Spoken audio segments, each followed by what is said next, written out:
Hey everyone, let's talk a little bit about experimental books and books to experience, because I've been thinking about this quite a lot after reading A Girl is a Half-Formed Thing last month, and also everyone talking about this Dux Newport thing. I keep forgetting the title. It's a 1,000-page book with one sentence. I haven't read it yet, and I don't think I will, because it's a 1,000-page book. But it got me thinking about reading texts and what we experience of text.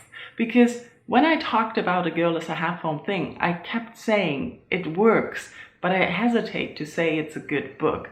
And what I mean by that is that I expect of a good book also a captivating story. That when I look at experimental writing or books to experience, the story is not the most important thing about that book. For me, then the experience with the book takes precedence over the story. So I don't mind if the story is not that captivating. But I often hear that people think of experimental books as gimmicky and they are not interested in the story. And I can fully understand that, because when I think of experimental books or books that you can interact with, it's the book you interact with, but not often the story.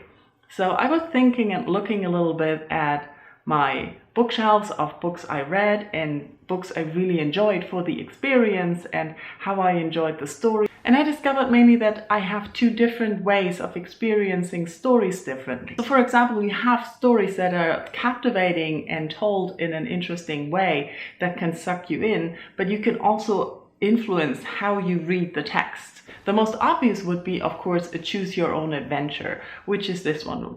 But there I would say it's more about the fun of experiencing different stories that you can decide where they go, and it's not about the story itself. You may find a wonderful story in there, but you may also find a story that is actually like, okay, what did I just read? But what I'm also thinking about here is a book like How to Be Both, which is printed in two different forms.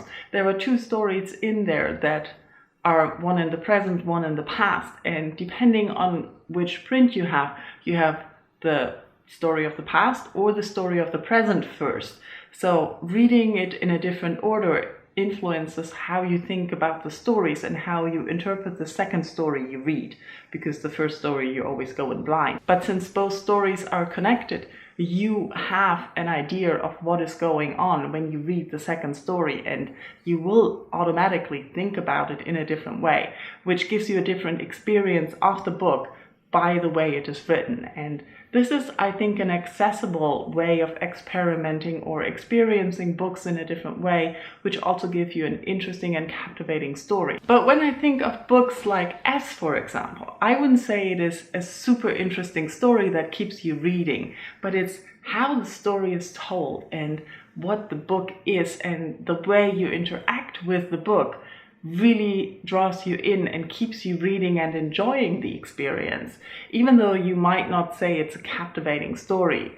And we would have to agree on what the story of S is, because The Ship of Thetis is a story in the book. But what is actually interesting is how these two characters keep talking about the book in the book. And it's basically a mystery of those two characters trying to figure out who the author of this book is and what happened, and a whole conspiracy theory around it. And I think that is the more interesting part of the story. And you can interact with the book in the first place, that you have to figure out, how do I want to read this? Do I want to read The Ship of Thetis first? Do I want to read the margins first? Or do I look at all the other things, like the stuff that is left in the pages by the people who write in the margins? You could also try to figure out how to read it in chronological order for their conversation. They use different pens at different times, so you could only read the red pens first and then the green pens. And I think this is a very interesting way how you can read a book and reread it and experience something different. And that's what I like about books to experience, that you can interact with the book as an object, like you could as a child. Remember those books you buy for children and babies where you have different texture and noises and pop-up things and secret compartments, all these things we don't get as adults. Now, it's impossible to talk about books to experience and experimental books without mentioning Mark Z. Danielewski and House of Leaves.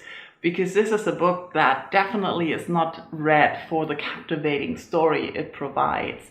Parts of the story are just so boring and analytical that you feel like a homework, like you're assigned something to read. And it's so dry that you want to stop reading, whereas other parts are so captivating and draw you into the pages, literally, that you just get sucked into it.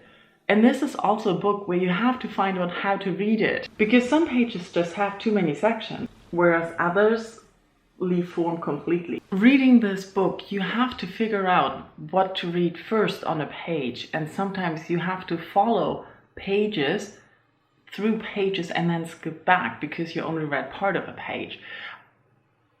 I really enjoyed this, especially as it represents the house that it talks about, and it is pretty much scary. I have to admit that. The parts that are not boring and where you are dragged into the book, they really drag you in.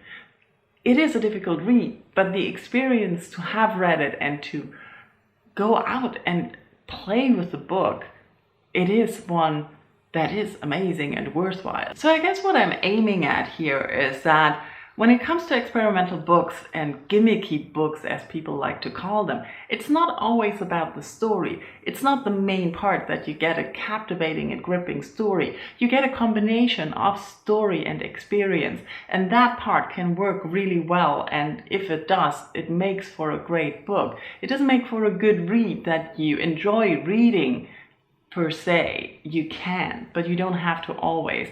Like A Girl is a Half-Formed Thing, it works well, but it's not an enjoyable read. But the text and the story that is conveyed really gets more impactful through the writing, through the way that it's experimentally told. And I think that that is something that we sometimes forget when we talk about experimental books, that reading is also an adventure and an experience that we're craving. We're not only craving the stories, we're also craving to experience books. I think I'm rambling now.